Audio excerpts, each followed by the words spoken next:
কিভাবে আপনি মাদা তৈরি করবেন, কিভাবে চারা রোপণ করবেন এবং কোথায় চারাগুলো পাবেন। দেখুন কি পরিমাণ শিকড় হয়েছে। আসসালামু আলাইকুম। নতুন আরেকটি ভিডিওতে আমন্ত্রণ জানাচ্ছি। আমি রুবেল হাসান নুরনবী। আপনারা দেখছেন আরএনএ গ্রুপ। আজকে আমরা কথা বলবো পেঁপে চাষের A to Z নিয়ে। পেঁপে চাষ হচ্ছে অলসদের চাষ। আমরা আজকে এই পেঁপে চাষ সম্পর্কে A to Z বলবো। A to Z বলতে কিভাবে আপনি মাদা তৈরি করবেন, কিভাবে চারা রোপণ করবেন এবং কোথায় চারাগুলো পাবেন। আরএনএ গ্রুপ দিচ্ছে শতভাগ শিকড়যুক্ত সুস্থ চারা। আমরা আজকে 3 প্রকারের চারা লাগাবো। আমাদের মেহেরপুর ব্রাঞ্চে আমরা এখানে আমাদের প্রজেক্টের চারপাশ দিয়ে 120 পিস চারা লাগাচ্ছি। এর মধ্যে আছে নূরশাহী, বাবু, সুইটি এবং টপ লেডি। আমরা এখানে মাদা তৈরি করেছি আজ থেকে 12 দিন আগে। আমরা নির্দিষ্ট পরিমাণ রাসায়নিক খাবার দিয়েছিলাম।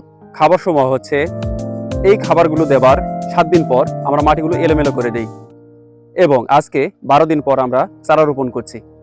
চারাগুলো এই যে আমরা অনেকে এই কাপ থেকে বের করতে পারি না। এই কাপের নিচে চারা যেখানে আছে এখানে আমাদের হাত দেবো, আর একটা আঙুল এই কাপের নিচে, এই কাপের নিচে একটু হালকা করে চাপ দেবো আর উপরে একটু টান দেবো, তাহলে এই যে আপনি বের হয়ে আসবে। দেখুন কি পরিমাণ শিকড় হয়েছে।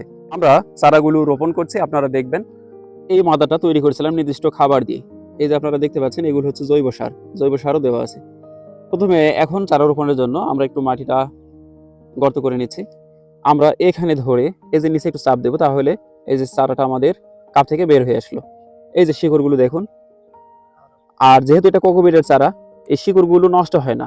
এই যে দেখুন, এই মাটিতে পড়া মাত্র এই শিকড়গুলো বৃদ্ধি পাবে। কোকোপিটটা এবং চারাটা এইভাবে রেখে আমরা প্রথমে সাইডে মাটি দেব। সাইডে দেওয়ার পরে আমরা একটু চাপ দিয়ে নেব সাইডে, কোকোপিট যাতে না ভাঙে। যে কোকোপিটটা যেরকম সেরকম আছে, এই সাইডে দিচ্ছি। সাইডে দেওয়ার কারণ হচ্ছে এরপরে যখন আমরা পানি দেব গাছটা হেলে দুলে পড়বে না। এই মাটিগুলো আমরা এরপরে যে কোকোপিটটা দিয়ে রাখছি, এই কোকোপিটের 1 ইঞ্চি পরিমাণ আমরা মাটিতে ঢেকে দেব।